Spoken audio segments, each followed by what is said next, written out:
Hello everybody and welcome to our special Christmas 2025 live question and answer session where for the very first time we have both our quilters and our garment makers together all at once, which is really lovely. I'm delighted that I've got everybody together.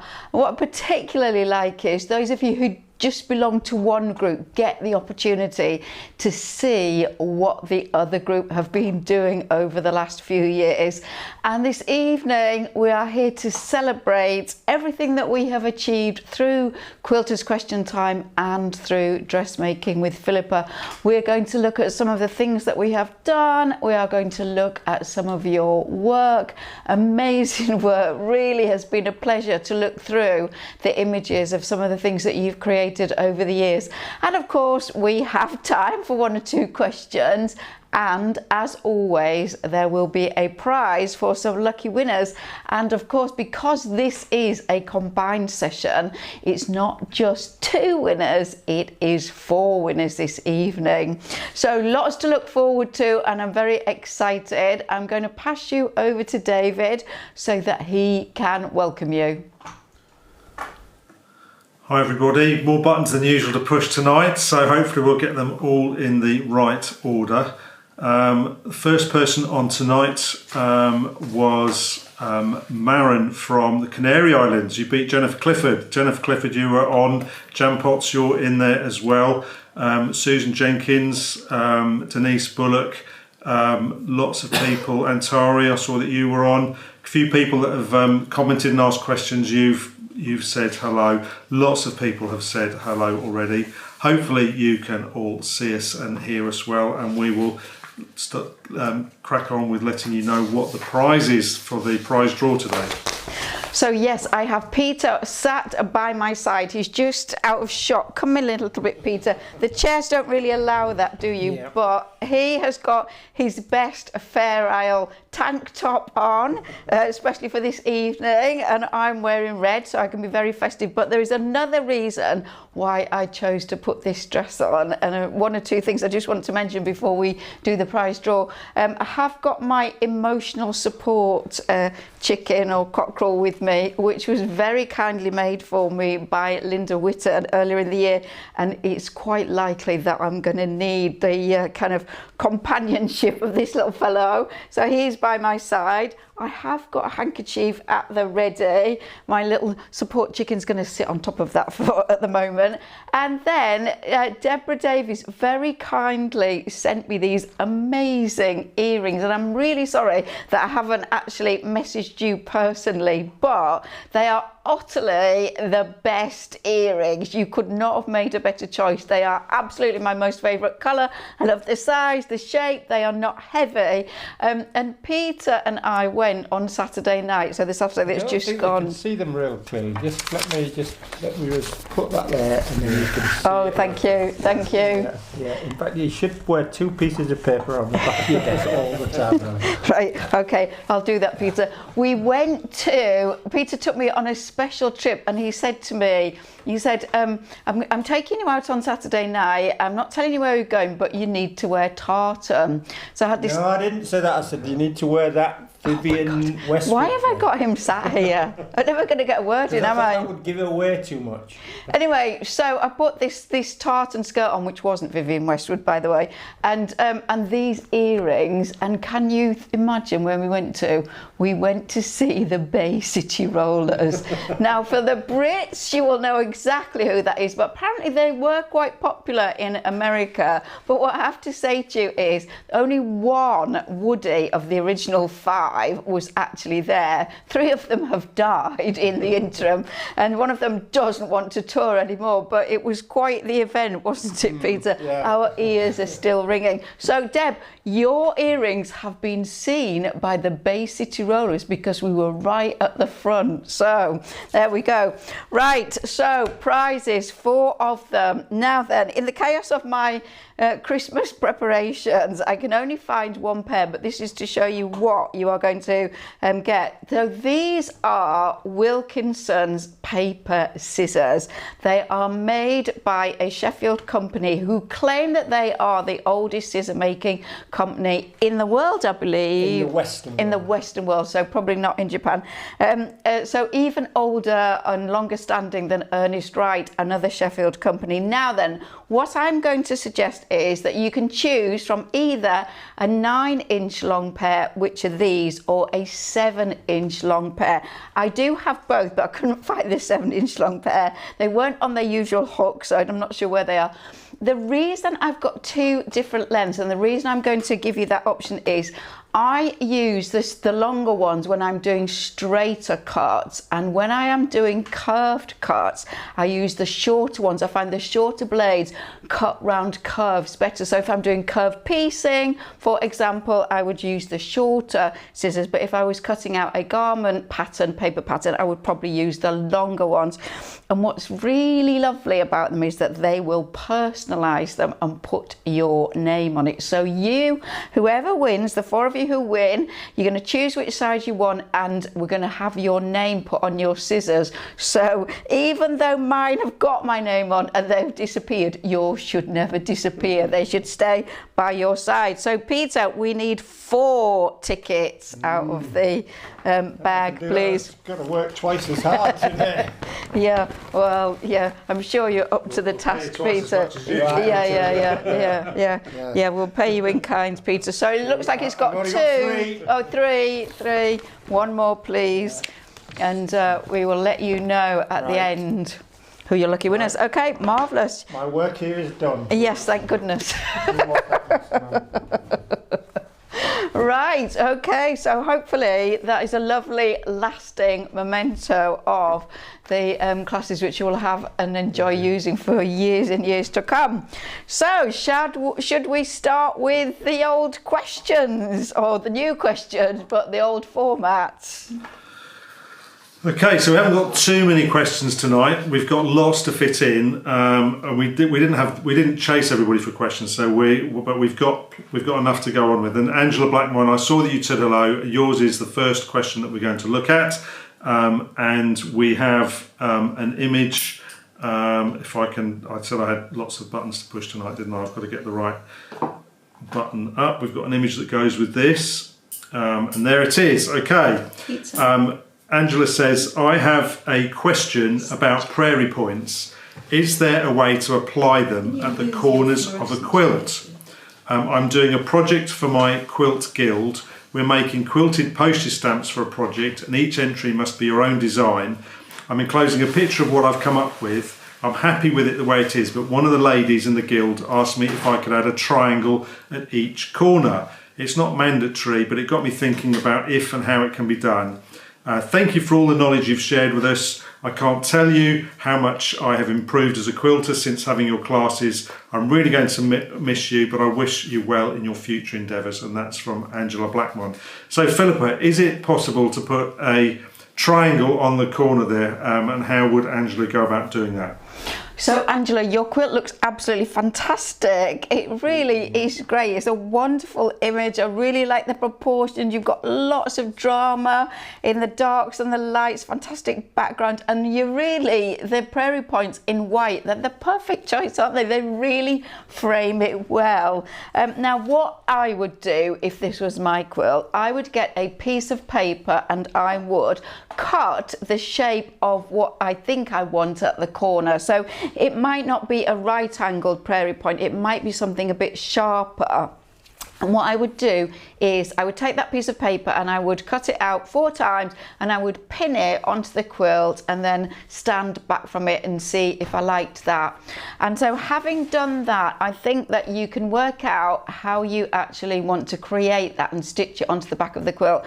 So it might be a square of fabric that you fold into the triangle that you want, but you could do it by making a paper template and getting 2 pieces of fabric, right sides together, and sewing them on two sides, turning it through and then attaching it. So don't try to think of it as a replica of the prairie points that you've already put on the edge of your quilt. You're going to create a completely different element, and then you can sew that on by hand. I mean, you could serge or overlock the raw edges if you had actually turned it through.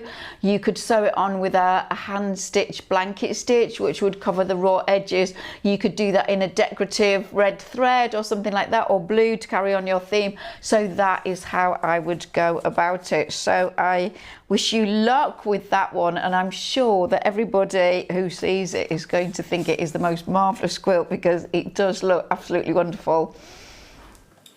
Okay, thank you, Angela, for that question. The next question is from Karen Hanson. And Karen says, I've asked this a long time ago, but I couldn't find the answer in my notes. Why does my binding twist when I'm hand sewing it down? I think you called it roping, Philippa. And she says, we will miss you guys. That's Karen Hanson. So Karen, I can picture you. I was only looking at a photograph of you recently in one of the garments that you made. So you've been an incredibly loyal member of both our quilting and garment making, made some wonderful things. Now then, you put me under a great deal of pressure, because what if you find your notes and I give you a different answer this time to what I gave you previously? That would be no good, would it? So, but this is what I think. First of all, I do think that when you are cutting your binding out, when you're cutting on the straight grain, you need to be really careful to make sure that it really is on the straight grain and it hasn't got a slight bias grain to it.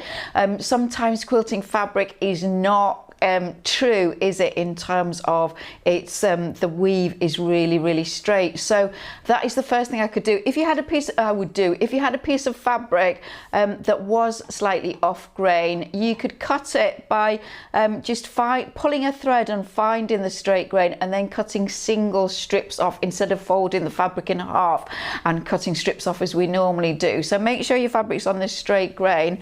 Now when you actually apply it to your quilt, make sure that you're not putting it under lots of tension, you're not pulling or dragging it, because again that will tend to distort it as it has been sewn on. So yes, it wants to be kind of nice and snug in terms of how it's applied to the actual quilt sandwich. So you might want to pin it a bit more, or use those clips to make sure that you've got it all properly lined up, and reduce the pressure on your presser foot of your sewing machine if that's possible, so that the top layer doesn't kind of walk over the underneath layers, and don't have the stitch length too short. Okay, so those are the first two things. And then when you're actually doing the hand sewing, have another look at the classes, because when I'm doing the hand sewing, I make sure that I'm kind of pulling the binding up and then over so that it maintains its correct orientation. There's a temptation to pull it up and kind of pull it over to the left hand side if you're right-handed, and vice versa if you're left-handed. So make sure that you're not putting a twist on it as you turn it over, and again pin it or clip it or even baste it by hand before you do the hand sewing, to make sure that you're not kind of dragging it to, if you're right-handed, to the left-hand side, and just check it at intervals and make sure you're not doing that. So hopefully that is similar to what I said to you previously. You can always email me and let me know. Okay, thank you, David. Okay, so one of the things that we wanted to do tonight was to celebrate and to look back and see some of the work which you have produced, and you've sent your pictures very proudly in, and we were very proud to see many of them. And we've got just a very small selection of those tonight. We're going to start off by looking at some of the garments that people have sent in. So I'm going to hand back to Philippa, and I will put that onto the screen. So, and I am just, as David sorting this out, I have been thrilled with everything that you have made, whether it's a quilt or quilt related item or whether it's garments. But I have to say that I think that both of the series of classes have been transformational, but what the garment making classes have done is given you confidence to make clothes that perhaps, you've expanded your repertoire of what you thought you might wear, or that you thought you weren't actually going to go to a wedding or a party in something that you'd made, and all of the wonderful comments and things that have come back as a result of the garments that you've made, and the confidence that has been built, and the skills that you have kind of got hold of and are using has been absolutely heartwarming, really. So let's have a look at some of the wonderful things that you have made, and I know for so many of you, you're going to continue making. So Deb showed us this beautiful outfit last month, and it was so gorgeous. It was worth another look with that beautiful silk binding there. And look at Judy's amazing dress. I mean, Judy, you just look stunning. You absolutely do. I mean, if anybody can rock that one shoulder number, it is you. And there's so much interest in the back of that dress. It's gorgeous. And she goes on, Judy's been so busy, so her shift dress on the right there is so stylish. Beautiful positioning of her fabric, those checks just set off perfectly with your pearls, and your Chanel jacket is absolutely to die for. I can't knock it. It is perfect in every way. Wendy's amazing trousers with that perfect fly front, excellent waistband, really lovely job there, Wendy. And then Sarah, what a fantastic dress, Sarah. I can't tell, Sarah, whether it's got a little bit of glitter in, maybe not, but certainly looks like a dress to toast with a lovely glass of wine. It was amazing. Oh, and this was Sarah's skirt that she made out of linen, and we had quite a discussion about this, and it's turned out really beautifully. And thank you for putting the Christmas stars in the background there, Sarah. That was very clever of you. And then Sandra's beautiful dress. Now, Sandra is a particular friend of mine. We've known each other a lot of years, and she's the most gorgeous girl, and she's not wearing her dress. She's put it on her dress stand. Sandra, we want to see the beautiful you in it. You are an exquisite seamstress and a beautiful person, but well done. Sandra, look at those shorts. They are fantastic. They are so stylish. A lovely cross between casual and smart. Could go anywhere in those shorts. And Samantha, what a beautiful dress. I particularly, Samantha, loved the fact that you took the photo with those slippers on. I think they're little cats or something like that. Don't go out in the slippers, just wear the dress. And then Rosemary, your lovely skirt, you've got your Hong Kong binding on the waistband, you've got it all lined. Beautiful job of putting the zip in. Fantastic work. And there's Karen, who asked a question about the binding. I told you I'd just been looking at her. She looks so pleased with herself, doesn't she? So happy. And another one. Great jacket there, Karen. So you must have got your binding right on that, because I can't see any roping on your binding there. And then Julie, what a lovely dress, Julie. Perfect fitting across the shoulders, perfect neckline, sleeves look amazing. You look fabulous. Judith, absolutely gorgeous shirt. I love that collar. I love a collar. I mean, even for me, I could even have that collar twice as big as that. Yeah, it's really beautiful.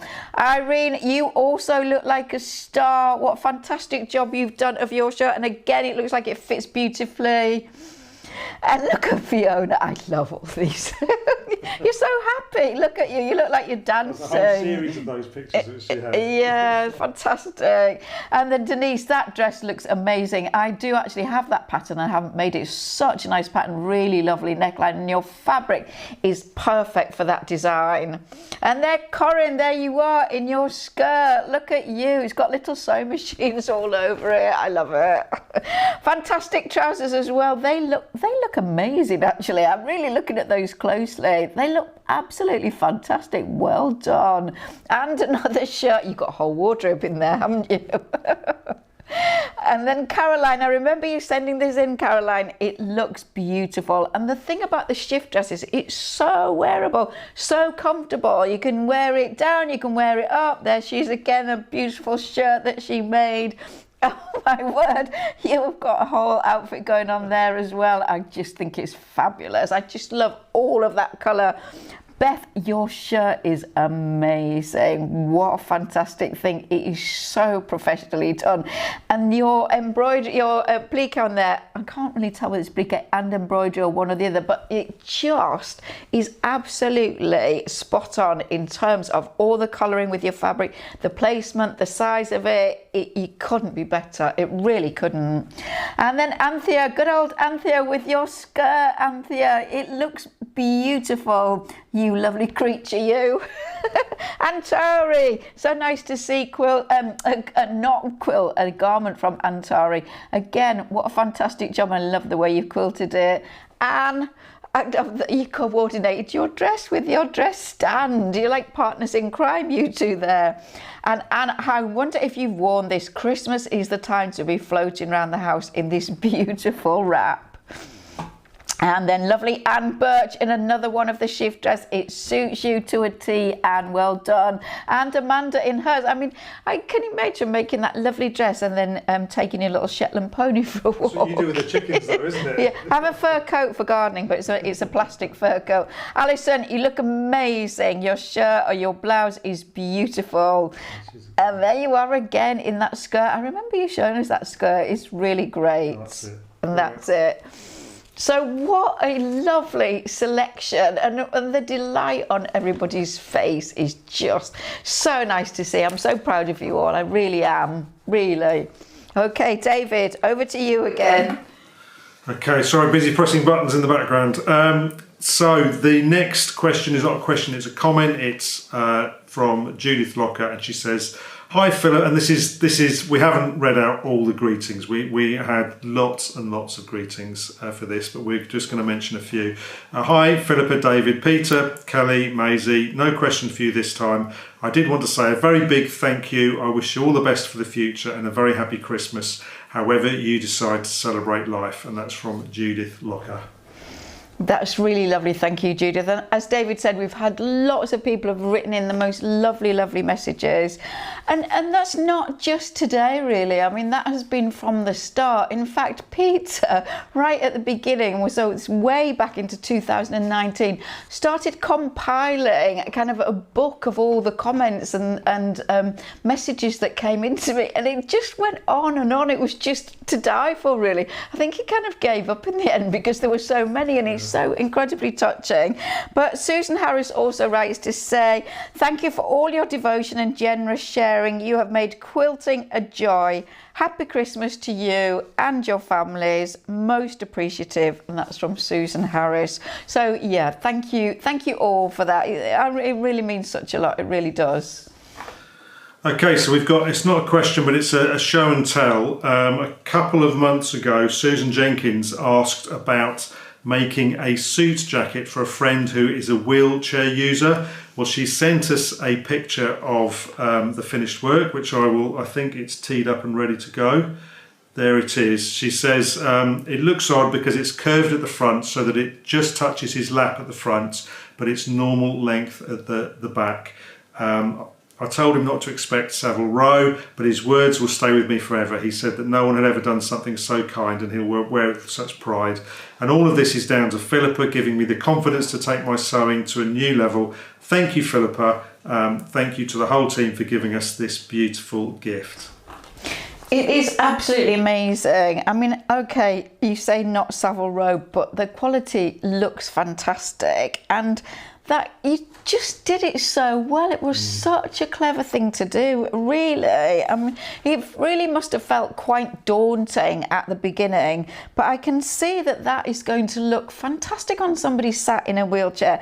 And how special is he going to feel? I mean, the outer fabric is really beautiful, but it's got that gorgeous, luxurious lining inside. You've got your wearing pleats, so it's going to be really comfortable.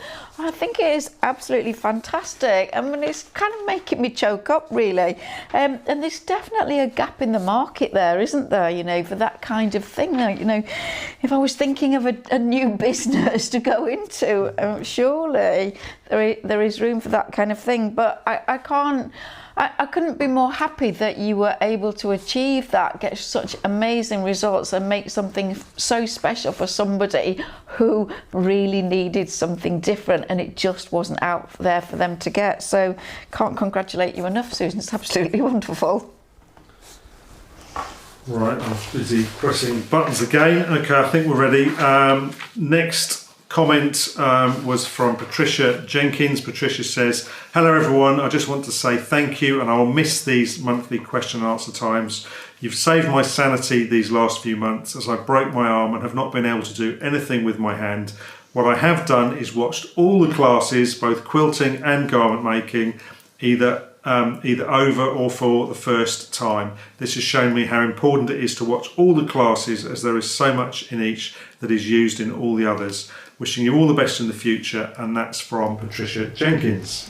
So Patricia, what a shame about your wrist. I wonder what on earth you did. I mean, that's absolutely terrible, but thank you for taking the opportunity to spend all of that time with us. I am sure you must be tired of the sound of my voice, but you are right that the classes do build on one another. And so even if you're not going to make whatever that particular class is about and you feel that it might not be something that you are interested in, you will probably find that there is content of value to you that you can use in other things because it all connects together. And that is true of the garment making and the quilt making. They interconnect. They are not separate skills and separate kind of hobbies or work things. They are just all interconnected. So I'm really glad we were able to help you out there. So time to see a little bit more of your work this time. This is the Festival Festival of Quilts. I'm getting ahead of myself. I should shut up and let me introduce it. So one of the highlights of our year every year was to go to the Festival of Quilts in Birmingham, and it was a highlight really because we would meet everyone, and particularly for me, the lots of names that I recognised, and actually being able to put faces to names and to meet people and to say hi was just lovely. So we've put together a little slideshow of see if I can put it on here, a little slideshow of all the way going back to 2019, going through and to show you the different stands that we had at the Festival of Quilts, and I'm going to let Philippa narrate some of this. So the first stand, so there's David family, the first stand, as we said in 2019, we didn't know how that was going to go, and so we paid for the smallest space available, which was 2 meters by 2 meters, but I actually think that it's one of my most favourite really, and I come up with the idea, and I spend a lot of time trying to source bits and pieces, usually as inexpensively as possible, so from eBay and various other places. And then Peter is an absolute master. Peter has worked in theatre all of his life, and particularly as a children's entertainer, that kind of thing, and so all of the props have to be a bit jokey and a little bit kind of oversized, and so he built the old-fashioned kind of TV. It was 2 bits of furniture that went together. Now we had a screen in there playing, but everything, you know, he painted the window, he made the pelmet for the window, he does kind of all of that. And what normally happens at the Festival of Quilts is that on the Wednesday, which is setup day, quite often I am judging. And when I'm judging, I just have to go and judge. And then Peter and then David set up. And basically, David, you hand him the hammer and the drill and and he just gets on with it. And I come at lunchtime to see how they're getting on, and they haven't arrived. They arrive at 2 o'clock in the afternoon usually. You've got from 8 in the morning till 8 in the evening.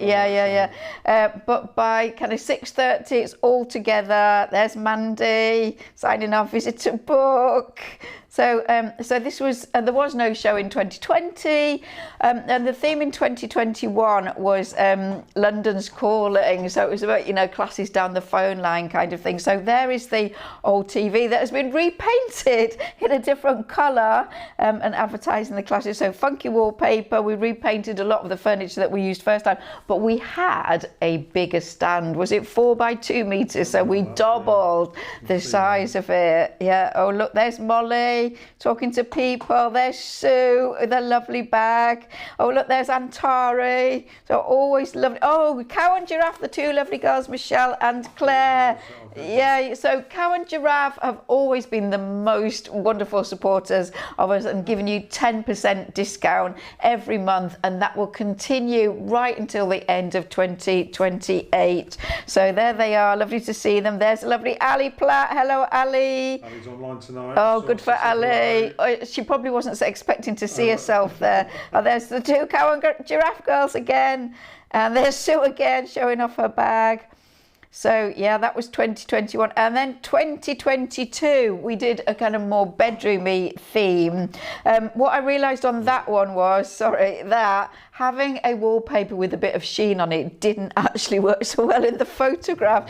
But we've got a bed in there and a little dressing table. There's Antari again. She looks like she's holding a prize there. We haven't got any photos of that, so there we go. Yeah, so that was 2022. And then we did the Stitch Festival, which is a spring show in London. We only did it once, and that's a show that is much more about all kinds of stitch, so not just quilting. It's garment making, it's knitting, it's embroidery, all sorts of things. It was actually a very expensive show to do, and there's Peter having just set everything up, but there we are seeing you in some of your amazing things. Now there's a fashion show, and there is the lovely Sarah Runnacles there, and there were I think about half a dozen of us who had made garments in the fashion show. There's Sue again. She's made her skirt, she's made her jumper. That is the most beautiful outfit that was done for a wedding. Now the lady in the blue jacket, if we could just go back, sorry. The lady in the blue jacket there, and it was Anne Kingdon, not Kingdom. At the end of last year, so maybe this time last year, she wrote to me and said that she had been diagnosed with an inoperable brain tumour, and she did actually die in May, and her husband let us know that she had died.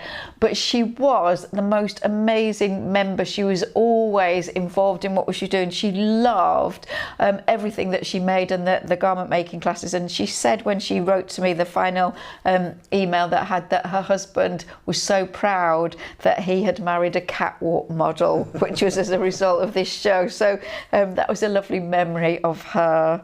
And there's Molly modelling a couple of the garments, and this is back to Festival Girl, but yeah, that's a nice one too, actually. I really like the pastel ones. So a new window that Peter did, I made the headboard. Yeah, that's a nice one, that one. Yeah, lots of things. And with that one, we did little like speech bubble things with all of the different classes on there. So yeah, there we go. 2023. On who have we got there? Oh yes, definite members there. Oh yes, and then sorry, I can't. Do you see, this was 2024, I think, David, this one, yeah. And it was about the laundry and doing your washing and your ironing and having everything on the washing line outside in the garden, reusing some prompts. There we are, look. Oh, and there's Kelly there, look. Yeah, so and that was a fun one as well. Really enjoyed that one. So lots. Oh, and Sarah's brought me a gift there. She usually brings me something from Betty's, which is a lovely tea room that makes gorgeous biscuits and cakes, and she lives very close by to one of their cafes. And then that is another friend of a lady called Jamie. So what a fun thing. All of those different years were really fun in the kind of creating, what are we going to do this year, how can we make it different, how do we advertise our classes, so fun in deciding, fun in the putting it together, and then meeting all of you and the responses that we got. So thoroughly enjoyed all of that. And I have to say again to Peter, he's just, if I didn't have Peter, I'd be stuffed really. Right, moving on. So I know we've already said that lots of people have written in and said thank you, but I just want to mention a couple by name. So thanks to you for writing in to Judith Locker and Susan Harris and Leslie McKinley and Marcia McCann and Elizabeth Radabal. Lovely messages sent by all of you, so really appreciate those. So moving on, David, I think we are to question number 13 or comment number 13. Okay, let me press all the right buttons. So many buttons to press. all sorts of presentations going on in different places. So this is a message from Diana. And Diana, I don't have your last name for some reason, but I do have an image. So Diana says, I'm so pleased I managed to finish this in time for the last Garment Makers question time. And let's see if the image comes up. There it is. So Diana has just finished this beautiful shirt. Well, she says, well, almost finished. I've yet to sew the buttons on, they're black ones. Thank you for your excellent classes. I've learned a lot and feel more skilled. I wish I'd made the more substantial vent cuffs. Those cuffs look absolutely fantastic anyway, Diana. And she has a question regarding buttonholes. She says, mine seem to fray in the middle once they're cut. And if I try to trim them, I invariably cut the buttonhole thread and they fall apart. So I'm not trimming them. If I leave them, will they just wear away naturally? So that's the question. And Diana says, thank you again for being such a wonderful teacher. We will miss your cheery presence online. Lots of love. And that's from Diana. So buttonholes. Yes, Diana, what a fantastic shirt you've made. What amazing fabric. And the back of the shirt, I mean, the front is incredible, but the back's got so much interest with that beautiful print. But all the detail, and you've got black piping, and yes, black buttons are perfect for that, aren't they? So yeah, I think it's just perfect. It's just absolutely lovely. Now then, with your buttonholes, I don't know what your sewing machine is, but with my sewing machine, what I can do is I can actually alter the spacing between the two rows of satin stitch that form the sides of the buttonhole. So instead of the two lines of satin stitch being close together, I can set it so that they are a little bit further apart. Now that means that when I cut the buttonhole open, I'm not in any danger of getting too close to the stitching and cutting into the stitching, causing the buttonhole to kind of break down and fray away. So I would ask you, and not just you but all of you, to see if that function is available on your sewing machine, because that can make a difference to you. Now if the two lines of satin stitch that form the sides of the buttonhole are a little bit further apart and you cut in the middle, you do get a little bit of fraying of fabric sort of where you've cut, and so I don't go in and trim that off with scissors. What I do is I pull at it and it will stop at the bar ends. The little fray sections of fabric will stop, and I just clip them off. So don't go in with scissors to do that. Now if you don't have the ability to actually make your buttonholes with the two lines of satin stitch further apart on an automatic setting, you may be able to do that if you use a manual setting for your buttonhole, because you may be able to just adjust a little bit just so that those two lines of satin stitch are further apart. So I'm going to suggest that you play with it a little bit. And you don't mention thread, but in the classes where we did shirts, the blouse classes, I do use the 100-weight silk thread to make the buttonholes, and it is less bulky. It gives a much more refined buttonhole, and the less bulky the thread is, the less it will kind of encroach into the center of the buttonhole, won't be? So maybe if you're not already using a fine thread, you might change to a fine thread. But this is all very pertinent actually, because I've just been to visit my sister who lives in Barcelona, and she's been over to the UK a few times in the last year or two to see elderly relatives and things, and she started making a skirt here, a beautiful skirt from a Merchants and Mills pattern with some lovely cotton, but she didn't get it finished, and I said, oh well, I'll finish it off for you, and then when I come in December I'll bring it to you. Now the night before I'm flying out, I'm finishing off sewing on the waistbands and doing the buttonholes, aren't I? Of course I am, yeah. So I thought, oh well, I don't need to cut the buttonholes, I can sew the buttons on and cut the buttonholes when I get to Spain. I thought I won't take any sharp scissors with me because I don't want to lose them in the flight or anything, you know, have them taken off. I'm sure my sister will have some little sharp scissors. Did she have some little sharp scissors? She did not. She's a knitwear designer. How could she not? How could she not have decent scissors? So what I ended up doing was, I said, have you got an unpicker? and poked a little hole through the middle of the buttonhole with an unpicker. I hate using an unpicker to cut buttonholes because I think you could slip. You can go from the outside to the centre.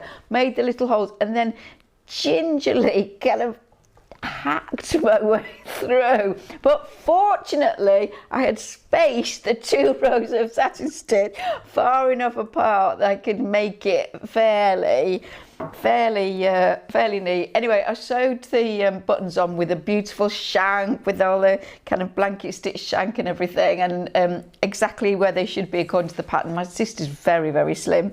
Anyway, she tried it on to go out one day when I was there, and she said, "Oh, do you think it's a bit loose? Do you think you ought to move the buttons over a bit?" I said, "No, I think it's absolutely perfect. Leave it exactly where it is. If you're going out for a meal, it's going to be spot on." So if she's changing them, she's changing them. I'm not doing it. Okay, so that's the answer to the buttonhole question. Okay, the next question isn't a question. This is from Debbie Bolton from Warren in Oregon, and Debbie says, "I cannot thank you enough for the lessons you have taught me, Philippa. I never give up trying to make garments for myself and my family. The positive is that I have changed how I finish everything thanks to you, Philippa. Cuffs, collars, hems, pressing, the list is endless. So many valuable lessons." We've got an example of Debbie's work coming up when we look at the quilting members' works, which I think we're about to do next, Philippa. We certainly are, and I want you to notice the image on the right hand side if we are starting with Debbie's quilt. That is best of show. You can't get any better than that. We are so proud of you, Debbie. Well done, you. It is going to move on, honestly. And Judy, that is gorgeous. It's so bright and so shining and so Christmassy, and fantastic work there. That looks absolutely perfect in its piecing. Lots of lovely drama, great tonal contrast. Likewise, perfect on that bed. I mean, every piece of work is just a delight. Lovely texture. I love that little bit of hand stitching. Gorgeous mitered corners on your binding. Perfect. And again, Anthea, what a great quilt. Loads of drama, lovely proportions, beautiful borders there, really nicely judged. Well done. Oh, I recognise that one. That's the miniature quilt from the miniature class. And Chris, you've done a sterling job with that. It looks incredible. And Rosemary, what a corner. What a corner. I'm intrigued. Is that a fur rug? You've got that on there. And Spider-Man's upside down, but Spider-Man is often upside down. And Robin, what a beautiful quilt you've made there. And that lovely top corner, that quirky little bit, that top corner really adds something special. Oh, don't miss Paula's quilt. It looks fab and it's huge. It's absolutely huge. And I wonder who quilted that, Paula. Did you do that? Because it's enormous. And another excellent example of piping and binding. Patricia, can't fault it. Absolutely spot on. Perfect piecing, perfect fabrics for this season of the year. And the happy heart, look at that, so pretty.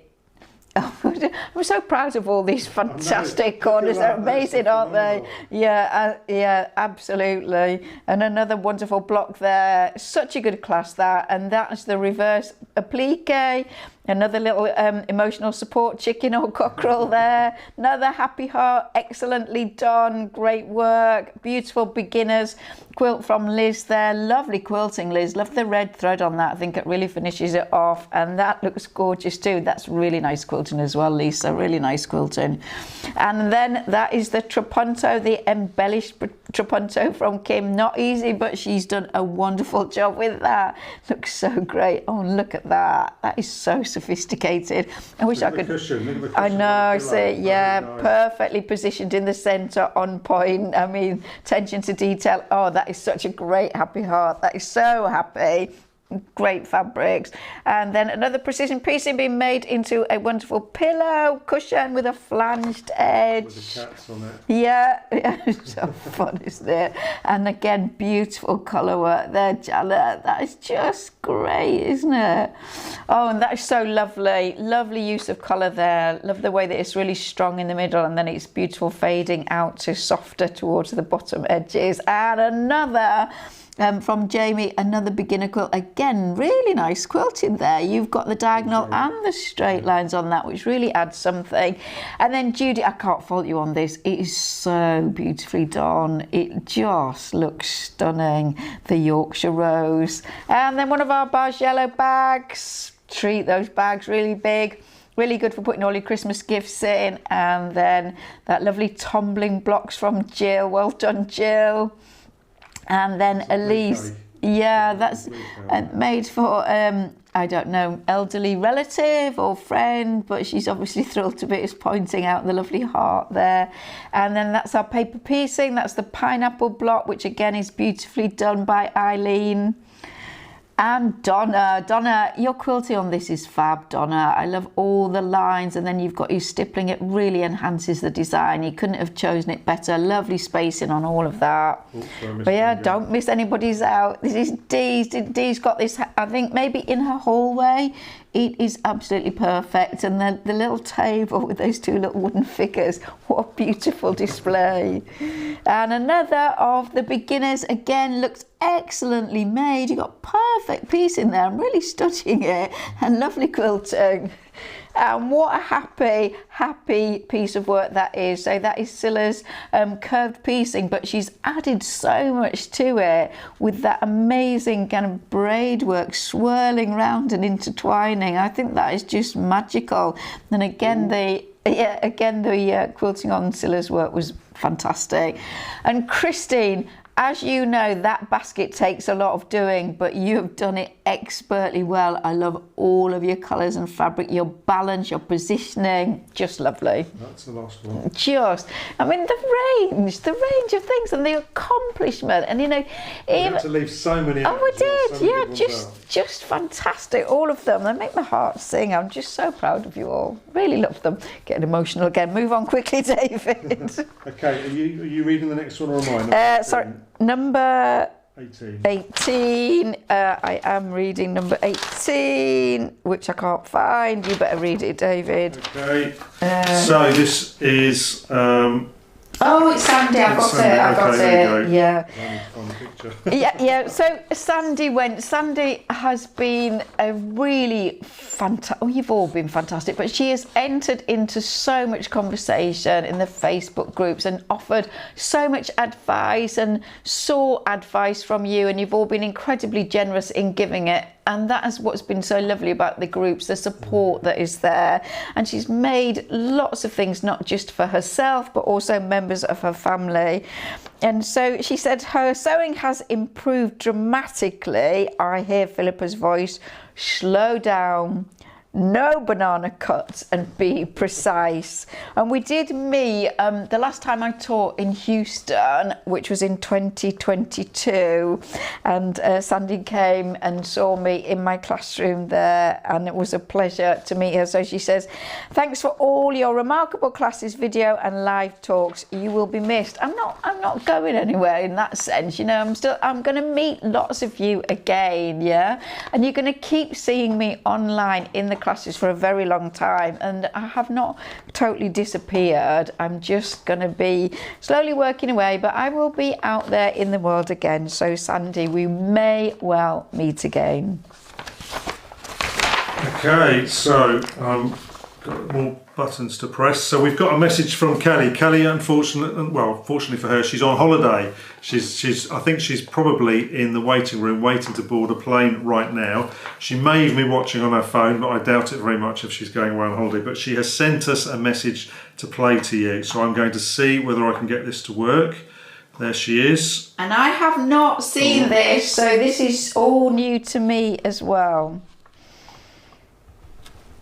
I just want to make sure you can hear that. We can't hear anything, David. Oh, okay. We'll have another little try. I just want to make sure you can hear that. We can't hear anything, David. There as well. It looks very organised and very beautifully coordinated and light and bright.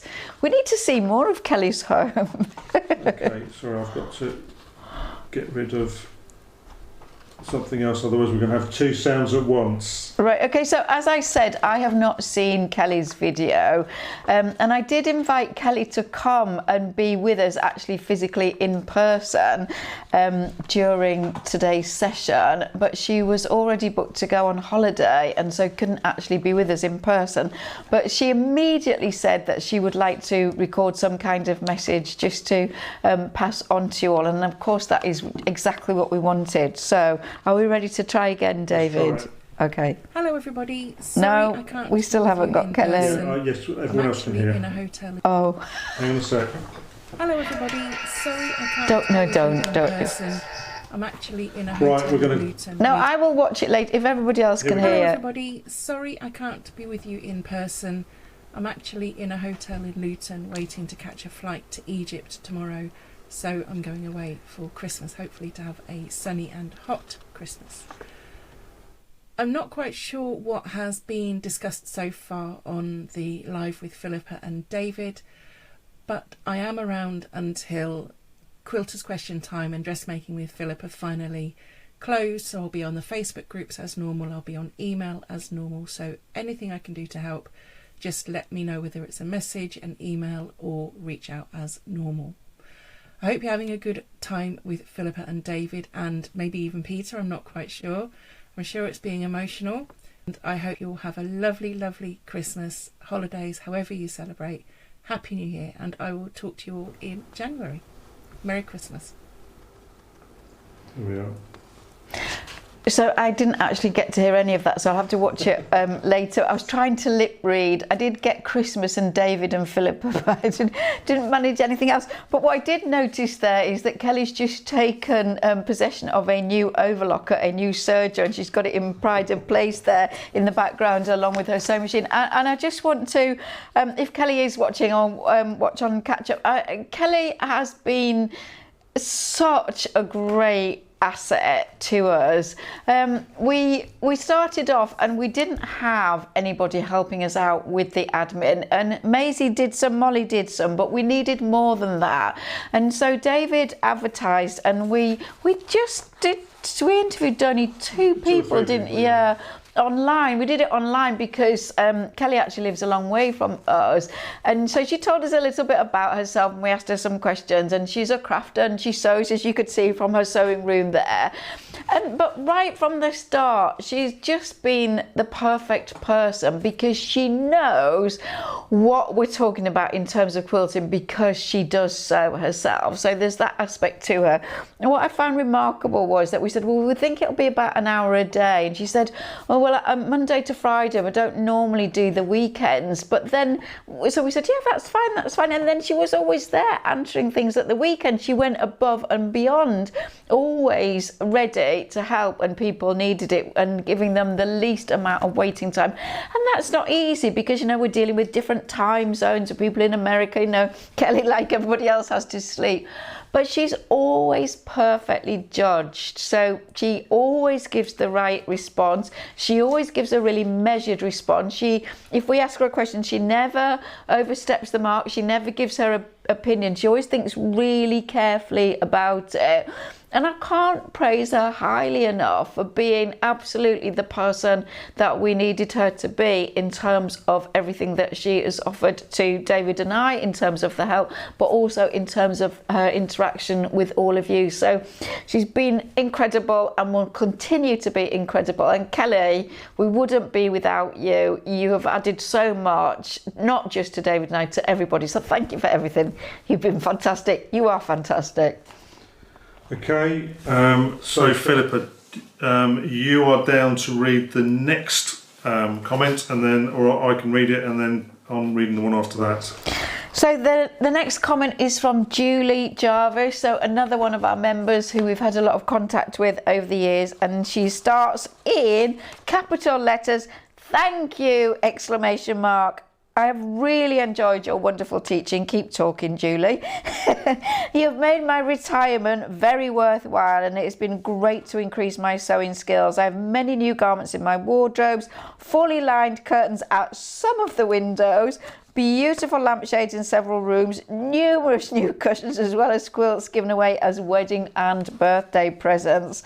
I, along with many others, will miss your wonderful positivity in the live Q&A sessions, but will continue to refer to my classes while I can. Well, I have to say, Julie, I don't think anybody has come back and said that they've got a load of garments, they have got loads of lined curtains, they've made lampshades, they've done cushions. I mean, you really have taken advantage of the classes, and really hope that you continue to do so. So thank you for that. I love to imagine all of these things that you've made in all of your homes. So over to you, David. Okay, this is from Jo German Holdway, and she specifically asked to read this towards the end of the session, and then Peter's going to announce the winners. Dear Philippa, David and Peter, on behalf of the hundreds of stitchers who have taken part in your courses, I offer sincere thanks for the instructions, the direction on how to improve, and as always, these being delivered expertly and with great humour. Although we always criticise our level of work, I'm sure that we can honestly say that we have improved immensely under your tutorage. And so from tomorrow, you open the first page of your next phase. Enjoy all that you do. Keep happy, keep smiling, and good luck. And that is with heartfelt thanks from Jo German Holdway. Jo, that is such a lovely message. Thank you. I really appreciate those sentiments. I have had a house full of builders and electricians over the last couple of days trying to get my house signed off by the building inspector, and I was saying to my electrician what a great job they had done, and the main electrician, his son works with them, and he said his mum says he's really terrible in the house, he's a pain in the neck, but outside he's really good, and that is as much as he could ask for. And I thought, yes, Peter would say the same about me, really. But it has been and continues to be an absolute highlight, having contact with all of you and knowing what you have done really in terms of your work and in your skill building and your confidence. Now Peter's just going to come in. We always at Christmas time have a bottle of something sparkling, and David has really pushed the boat out this evening. I said, are we going to have a bottle of sparkling tonight? Which what really meant was, David, are you going to sort that out this evening? And he said, yes, I'll sort that out. Usually we'll have a Prosecco or something, but we've got real champagne this evening. And David said, oh, you probably can't tell the difference. I said, actually, I've done blind tasting and I did prefer the champagne, so your money is not wasted. So Peter's going to come with one or two glasses for me, I think. No, he's going to come with the glasses, and we're going to have a toast to all of you and our winners, which we are going to announce shortly. But on a silver tray, he is coming in here. Beautifully done. Peter's not actually drinking and hasn't been drinking for well over a year, but occasionally when there's a bottle of champagne, and it is very occasionally, he will help me out. So it looks like you're going to help me and David out this evening. So David, let me pass one to you. It's a hell of a job, but somebody's got to do it. Yeah, exactly. And one to you. Oh, I was going to give you this one. Here you are. Right, okay, here you are, darling. There's less in this one. Probably. Yeah. Have you got the names of the winners? I do. Are you going to tell us who they are? I am. Excellent. Right, you lucky people. We have Sheila Wright, Sally Simpkin, Denise Haller, and Judy Dreher. I think. Excellent. Yes, no, we can read David's writing. I mean, on the last session, he improves his writing. What is going on? We've struggled for the last 6 or whatever it is years. So, ladies, that is great. I am delighted that you 4 ladies have had your names drawn out of the prize draw for this Christmas session. So David will email you. He will ask you which size scissors you want. So it's the 9-inch for straighter cuts, or the 7-inch if you like to use your paper scissors for more curved cutting. put your name and spell it very clearly so that we get your name spelt correctly on your scissors. Now, it's quite clear that this is not going to be achieved before Christmas because the factory itself will be on a wind down. So your Christmas gift is going to arrive in the new year, but do expect it to take a little while. I would think probably first or second week in January before your scissors arrive, but keep them safe and enjoy using them.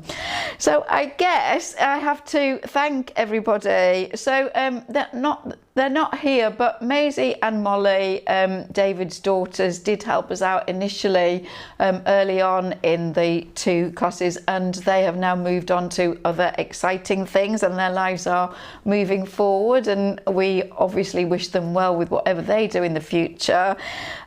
I have already thanked Kelly, but I'm thanking Kelly again because, as I said, she's marvellous. Thank you to David for everything that he's done since the spring of 2019. I think David should just actually have a word himself, really. What do you want to say, David? I didn't actually tell him I was going to do that, but anyway, it's good to be thrown in the deep end once or twice, isn't it? We used to, Philippa and Peter and myself and my wife used to attend similar parties in Beverley where we live, and when I found out Philippa was a quilter, I suggested to her that she should start some online classes, and she said no, she was much too busy, and I kept pestering her. I think there were 2 parties every year, and I kept pestering her every year, and eventually she said yes, okay, we'll do it this year. And I don't think either of us really knew what we were getting ourselves into. It has been an incredible ride. We have thoroughly enjoyed every minute of it. It's been a real adventure. It's sad that it's coming to an end, but I think the timing is right now. And I just want to say thank you to Philippa for all those years ago when I said, what about it? Shall we do some online classes?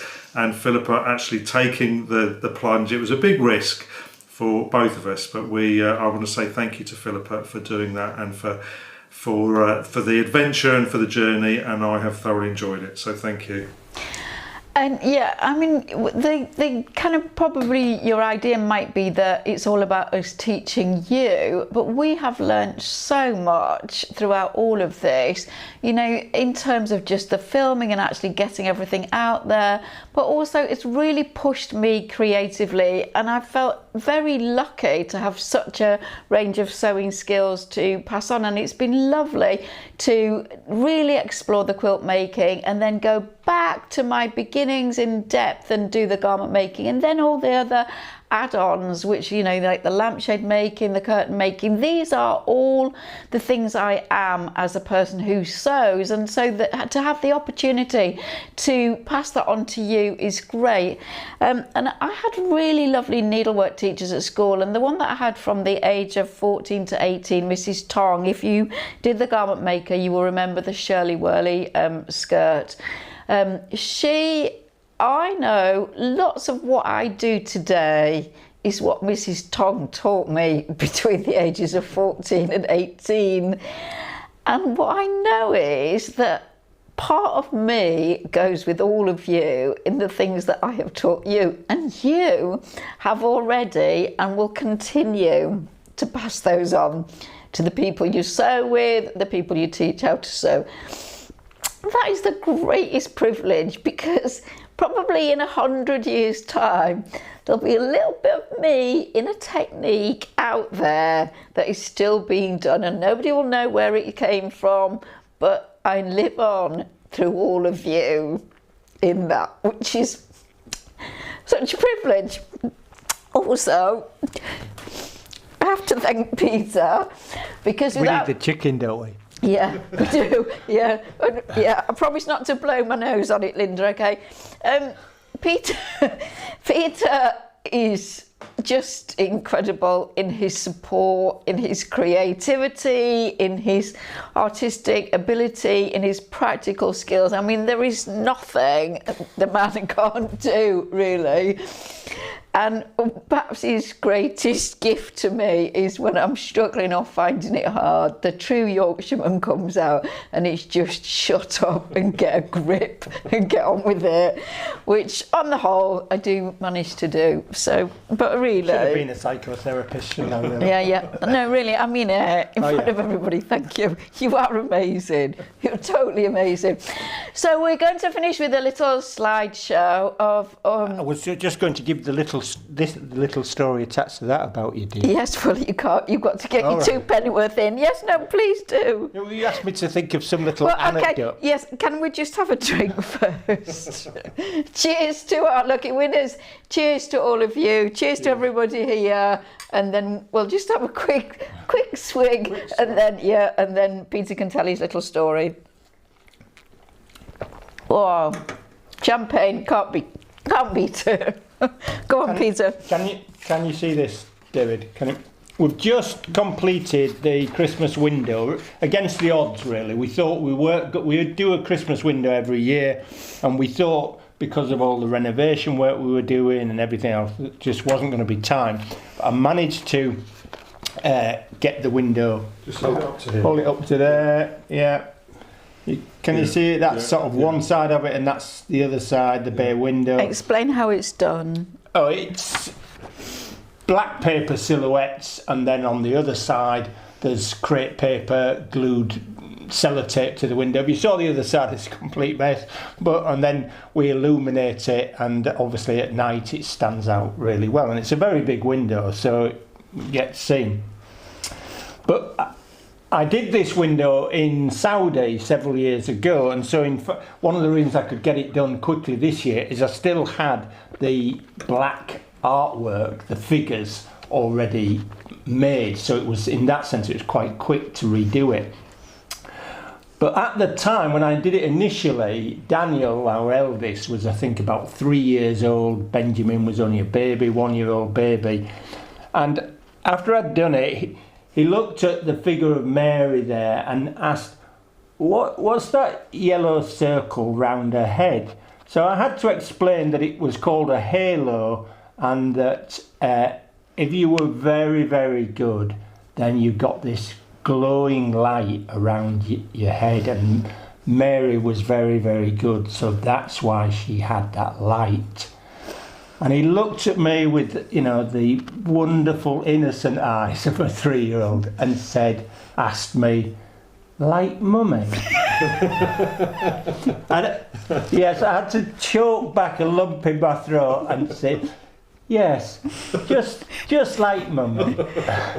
But what I realised a few days later, I was on the floor, on the carpet, playing with him and Benjamin, being a baby. We were on the floor, and Mum, I'm going to call her Mummy now. Philippa was... And your wife. Yes. Philippa was sat on a chair at the sewing machine, of course. So we all had to, in that sense, look up at her. And as I looked up at her, so this was the standard view that Daniel was having of his mother, she had an angle poised lamp behind her, and it created this aura of light around her hair. She had more hair then as well, and it kind of diffused the hair. And I suddenly realised, I thought, goodness me, no wonder this child thinks that Philippa has a halo around her. So he was right in every respect, really. Yeah, so on that note, I hope that I will always be your sewing angel, and that you will all be the sewing angels for your families, and that they will see you with a lovely halo around your head. So I think that's a good time to finish. We don't go straight away though, because we are going to end with a slideshow of all the different classes that we did over the years. So have a little trip down memory lane, and know that those classes are in your library for 3 more years until the end of 2028. So you have access to everything until then. Kelly is still with you, as you know. I'm still around, David's still around. So your support, your access, any help that you need in terms of your administration, anything like that, it is all there. So take a little trip down memory lane and have a look at all the things we've done, and then once Christmas is over, the New Year's out of the way, rush back to your sewing machine and keep creating all of the amazing things that you have sewn. You know, just keep that going, enjoy it, share the love, share the technique, share the support with one another. I can't thank you enough for everything that you've done for me personally. It's been an absolute pleasure. So from all of us here, bye bye for now. Bye bye. And Bye. Keep stitching, and much love to you all this Christmas and 2026.